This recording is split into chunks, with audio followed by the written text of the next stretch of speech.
Muy buenos días, bienvenidos a Reavivados por su palabra, con la palabra de Dios que vive y permanece para siempre. Esta mañana vamos a revisar un nuevo libro de la Biblia. Nos vamos a adentrar en más de 40 capítulos, 40 días, un poco más de 40 días. Vamos a revisar el libro de Job, que es uno de los libros sapienciales, es decir, los libros que hablan mucho de la sabiduría del hombre, sabiduría de Dios, y contrastar esta. Es decir, los razonamientos del ser humano versus los razonamientos de Dios. Si ustedes leen Proverbios y Eclesiastés, pues estos dos libros también van a hacer ese contraste sobre lo que se piensa que es sabiduría humana y lo que es la sabiduría de Dios. El libro de Job no es distinto. En los primeros 2 capítulos nos va a dar una introducción. Y al final del libro, en los últimos 3 capítulos también va a terminar con un epílogo, ¿no? Que es decir, al final del libro donde nos cuenta la historia de Job. Lo demás van a ser discusiones que Job va a tener con sus amigos y contrastar esta sabiduría. ¿Está claro? La sabiduría humana versus la sabiduría de Dios. Y quiero que te alistes porque vamos a descubrir un poco más acerca del Dios que es justicia, ¿no? Del Dios que es misericordia también. Y del Dios que es soberano y actúa como Él ha planificado para sus hijos. El verso 1 empieza diciendo: en la región de Usa había un hombre recto e intachable que temía a Dios y vivía apartado del mal. Este hombre se llamaba Job. Ahora, cuando nosotros miramos la historia de Job, vemos un hombre intachable, un hombre que vive conforme a lo que Dios quiere.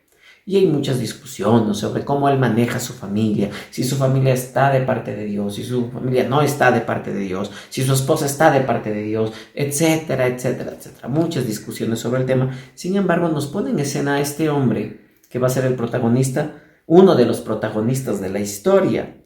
Y entonces, después cambiamos de foco. Mientras Job es rico, mientras a Job Dios le ha llenado de bienes y le bendice, en el cielo hay un concilio con los hijos de Dios. Dice, el día llegó en que los hijos de Dios, o ángeles, dice en la nueva versión internacional, debían hacer acto de presencia ante el Señor. Y con ellos se presentó Satanás, y el Señor le preguntó: ¿de dónde vienes? Vengo de rodar la tierra y recorrerla, de un extremo a otro, le respondió. ¿Te has puesto a pensar en mi siervo Job? Volvió a preguntar el Señor. No hay en la tierra como él. Es un hombre recto e intachable que me honra y vive apartado del mal. Y entonces el diablo, Satanás le dice: bueno, es que es natural que él esté de tu parte. Si tú le has colmado de bienes y le bendices, pues cualquiera va a estar de tu parte. Eso es lo que nos dicen las Escrituras acerca de Job. Quítale los bienes y vas a ver cómo él reniega de tu nombre. Y entonces el capítulo 1 termina cuando Job se le retiran todos los bienes, ¿no? Por diferentes situaciones, desastres naturales y accidentes. Sus hijos mueren y pierde los bienes, ¿no? Y al final Job exclama en el verso 21: desnudo salí del vientre de mi madre, desnudo he de partir. El Señor me ha dado, el Señor me ha quitado. Bendito sea el nombre del Señor. Y entonces ahí vienen muchas preguntas y discusiones sobre el tema del sufrimiento humano. ¿Dios permite el sufrimiento? ¿Cuál es el propósito que Dios tiene para el sufrimiento? ¿Por qué sufre?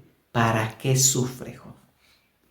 Y cuando tenemos estos dolores, estos sufrimientos, todo el mundo dice: bueno, no te preguntes por qué, pregúntate para qué. Cuando ustedes lean la historia de Job y durante estos 40 días, en ninguna parte se nos explica el para qué ni el por qué. Pero ya en el inicio del libro, Job reconoce algo: el gobierno de un Dios que está al control de todas las cosas. ¿Sabes? Y esta mañana yo te pido que tú te entregues con humildad a ese gobierno. Es posible que todas las respuestas que tú buscas, los por qué y los para qué, no se respondan. Pero ¿sabes? Dios gobierna.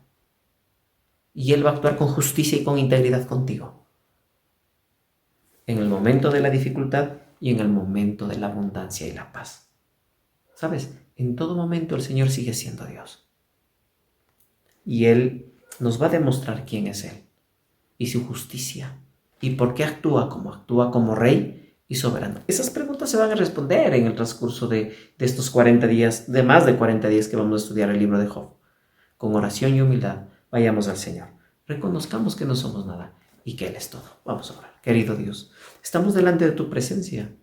Así, oh Dios, con nuestras dudas, con nuestras luchas, con nuestro dolor y nuestro sufrimiento en muchas ocasiones, Señor. A veces con nuestra paz y nuestra alegría. Venimos delante de tu presencia, oh Dios, para que nos des humildad de corazón, para entender quién realmente eres tú, oh Padre Celestial. Ayúdanos a vivir bajo tu gobierno y tu soberanía, porque tú sigues siendo Rey. A ti nadie te gana, Señor. Acompáñanos del resto de la jornada de este día, en el nombre bendito de Jesús. Amén. Que Dios te bendiga.